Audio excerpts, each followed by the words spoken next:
From the moment that the leaders of the victorious Allied nations arrived in France for the peace conference in early 1919, the post-war reality began to settle in, and it diverged sharply from Wilson's idealistic vision for post-war Europe.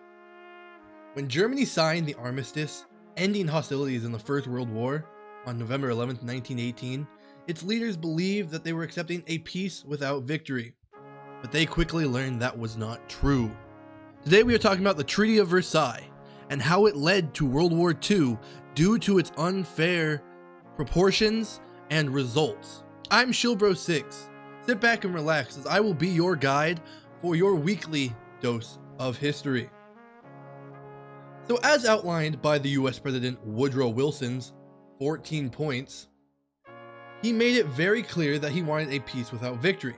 But from the moment the leaders of the victorious Allied nations arrived, this was not to be. This was simply not the truth.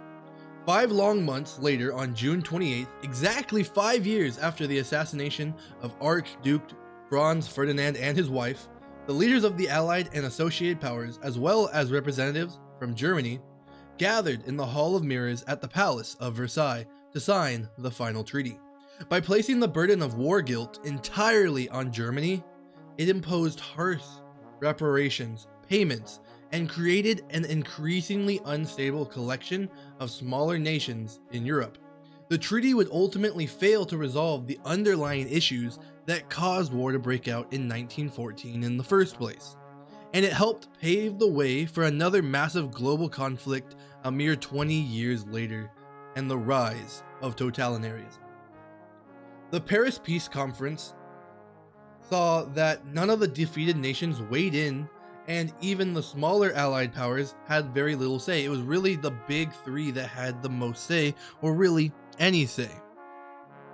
So, as the formal peace negotiations opened in Paris on January 18, 1919, the anniversary of the coronation of the German Emperor Wilhelm I at the end of the Franco-Prussian War in 1871, a pungent bit of poetic justice there, World War I had brought up painful memories of the conflict, which ended in German unification and its seizure of the provinces of Alsace and Lorraine from France. And now, these years later, we saw France intending to make Germany pay with the Treaty of Versailles. The Big Four, the leaders of the victorious Allied nations, Woodrow Wilson in the United States, David Lloyd George of Great Britain, George Clemenceau of France, and to a lesser extent, Vittorio Orlando of Italy, dominated the peace negotiations. None of these defeated nations were invited to weigh in, and even the smaller Allied powers had little say in the negotiations or who should get what. Through this, and although the Versailles Treaty signed with Germany in June 1919 was the most famous outcome of the Paris Peace Conference, the Allies also had separate treaties with Austria, Bulgaria, Hungary, and Turkey, and the formal peacemaking process wasn't even concluded until the signing of the Treaty of Lausanne in July of 1923. The treaty was very lengthy, and it ultimately did not satisfy any of the involved nations, and as pictured here, you can see the territorial losses due to the treaty in 1919.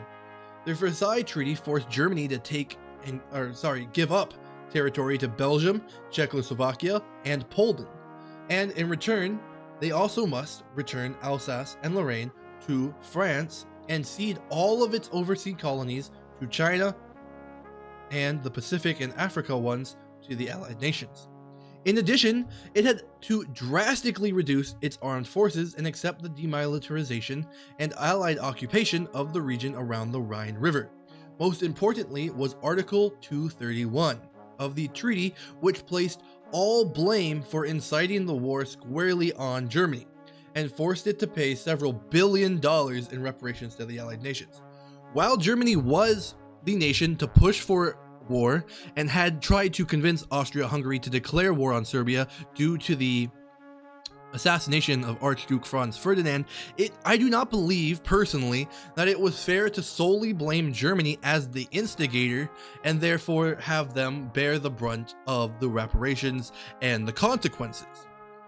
Because although, yes, they had sworn, the blank check per se to Austria-Hungary, giving them all the support they would need, and although they had been the ones to convince Austria-Hungary to declare war, they were not the only nations preparing for war at this time. Least of all were they the only nation that was gunning for another nation's territory in this war. Faced with the seemingly impossible task of balancing many competing priorities, the treaty ended up as lengthy and confusing document that satisfied absolutely no one involved. Quote, it is quoted, "It literally is an attempt to remake Europe," end quote. And that was said by Michael Neiberg, a professor of history at the US Army War College, and he was also the author of the Treaty of Versailles, a concise history that was published in 2017. He goes on to say, "I'm not one of those people who believes the treaty made the Second World War inevitable, but I think you could argue that it made Europe a less stable place thereafter," end quote. And I agree with him. Perhaps, Treaty of Versailles did not ultimately solely cause World War II or make it inevitable, but it undoubtedly added to the fire that would cause World War II, and it increasingly made Europe as a platform destabilized as it broke apart countries and promised returns to nobody. And aside from affecting Germany, the Treaty of Versailles might have also contributed to the Great Depression.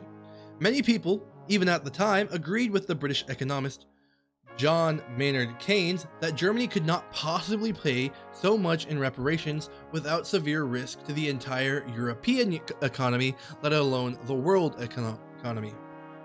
In his later memoir, US President Herbert Hoover went so far as to blame reparations for the cause of the Great Depression. This is Herbert Hoover, the United States President.